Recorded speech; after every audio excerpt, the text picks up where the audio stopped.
What's good, fight fans? Welcome to All Things Combat, your home to fight highlights, predictions, reactions, breaking news in the fight game, all that good stuff. Today we're going to be recapping the UFC 251 card, just going through the WLs, what's the future for some of the fighters, all that good stuff. So let's go and hop into it. Taking a look at the first fight on the main card, Amanda Ribas and Paige Vanzant. This one was a quick one, and it was kind of disappointing because I'm a Paige Vanzant fan, not because she's just beautiful, but because she's a very talented athlete. And I was super excited for her to resurrect her career. She's been out for a while. I wanted her to come back with a vengeance, come back with a nice highlight KO like that switch kick she landed. But it's the UFC. These are the best in the world. So for Paige Vanzant, I just hope she doesn't lose that confidence that she had coming into this fight. She's still up there in that division. She can still make a title run. I mean, she can win 2 fights and be a #1 contender again. So Paige, I know you're probably not listening to this, but do not give up. You got fans out there. And Amanda, that was a great fight. Love your jiu-jitsu. I love your dad in your corner. I love the excitement that you show in your post-fight interviews. And congratulations. And taking a look at the second fight on the main card, Rose Namajunas and Jessica Andrade. Man, Andrade with that head movement, she was looking like Tyson out there. She got the Tyson traps and all of that. But Rose gets it done, pieced her up at the beginning of the fight, and then Jessica started making a comeback towards the end and really marked Rose up. I mean, Rose had a mouse under the eye. Her nose was split right here. But it's the fight game. And you could tell in Rose, she was really happy with her performance after. And she was just excited to be back in that win column. So what's next for Rose? I mean, after that performance, I thought it was brilliant. And I would love to see, I mean, I don't want to see her and Joanna Jędrzejczyk again. Rose got the best of her twice. So I think Rose is next in line for that title.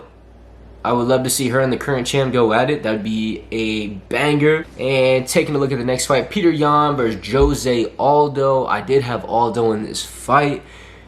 But man, Peter Yan looked good. The way he had Aldo cuddled up, almost in the fetal position, just raining punches. It was brutal. I think the ref should have stopped the fight way earlier. I did not like the damage that Aldo took. And like I said in my last video, he's a young dude. He's in his early 30s, but in fight years, he's like 50. He's been through some wars, some brawls, and to see him take that extra damage, I didn't like it, but it's the fight game, so it is what it is. Peter Yan looked fantastic. The striking looked brilliant. His cardio looked brilliant. And it's going to take a savage to dethrone this dude. Now, when TJ Dillashaw comes back, I think he will take back this division. I think he will torch Peter Yan. And I would love to see Sugar Sean O'Malley eventually get to that title. And we'll see what happens from there. And the next fight we have on the card, guys, is Alexander Volkanovsky and Max Holloway, with Volkanovsky remaining the champ. And I'm sure you guys have seen the criticism from this fight. Everybody thinks Max won the fight 3-2. I think he won the fight 3-2. But it's not about what we think. It's about what the judges think. And Volkanovsky, with the strap still remaining around his waist. And I think Max made great adjustments in this fight. In the beginning of the fight, he was coming towards Alex. He was putting on the pressure, really doing a good job of avoiding those leg kicks. That was beautiful. And what doesn't make sense is he got those knockdowns early in the fight and still lost the fight. But shout out to Volkanovsky for stepping up in the championship rounds. I mean, he got the 4th and 5th round, got the takedowns, and in the judges' eyes, he did what was necessary to win. And for Max, he was super humble after the fight. He tweeted that he's only 28 years old. He's got 5 belts at home. You know, he's one of the GOATs in that division. He's healthy. He's in a very good position in life, and it was nice to see him hold his head up high after that loss. And I would love to see him get that belt back, but it's going to be hard. Since Alex has it, they've already fought twice. Some people think Max won both times. It's just so hard to tell what's going to happen next with Max, who they're going to give him, how they're going to match him up, because he should have that strap wrapped around his waist. But we'll see who they match him up with next. And shout out to Volkanovsky for getting the W.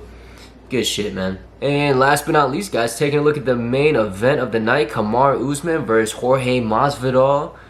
Now, this fight was kind of disappointing to me, not because of the performance, well, kind of, but because I'm a huge Masvidal fan, as I'm sure a lot of you are. I wanted him to get that W, to be the BMF holder, to be the 170 champ. That's just GOAT status right there. But taking the fight on 6 days' notice, flying all the way across the world, getting tested multiple times, having to drop 20 pounds.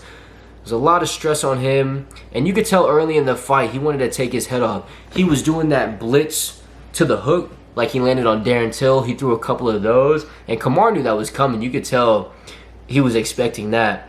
And Kamar just put that pressure on him. Put that Nigerian nightmare pressure on him. But shout out to Masvidal, man. The way he was able to get back up on his feet, the way he was able to defend the takedowns when he was scrambling, being absolutely exhausted, avoiding the strikes. But Kamar just kept the pace on all 5 rounds. He wasn't going anywhere. And what's kind of disappointing is this fight did so well pay-per-view wise. So many new fans, so many new eyes watched this fight. And for Usman to win the way he did. Now, if you're an MMA fan, you love it. I mean, he put on a clinic, a grappling, wrestling clinic. And if you're a fan of MMA, you should respect what he did. But at the same time, all those new eyeballs, they wanted to see, another 5-second KO. They wanted to see, a barn burner. And that's not exactly what this was. But it was a great contest, pretty decisively won by Usman. And it's going to be interesting to see who takes the belt off this man. So yeah, it's either going to be Edwards or Gilbert Burns like they tried to book the first time. And I'd love to see that fight. I think Burns and Usman would be a very competitive fight since they were former teammates and they know each other well. And I think it'd be more striking because they're both great, fantastic wrestlers. And Burns is a savage on the ground. So we'll see what they do with Usman next. I'm not sure what they're going to do with Masvidal next. He was talking earlier before the fight how he wanted to avenge his loss against Wonderboy Thompson. That'd be a fantastic matchup. And it'd be a striking clinic. That'd be a fun one to watch. And whoever they book Masvidal against, I will definitely be tuning in and watching. So yeah, guys, that's going to wrap up the UFC 251 card. It was a great card, very fun matchups, very fun fights, some disappointing losses, but that's just the fight game. Make sure you guys leave a like, subscribe, tune in if you're a fight fan. Like I said, you're home for fight reactions, predictions, highlights, breaking news in the fight game, all that good stuff. And I will see you guys next time. Peace.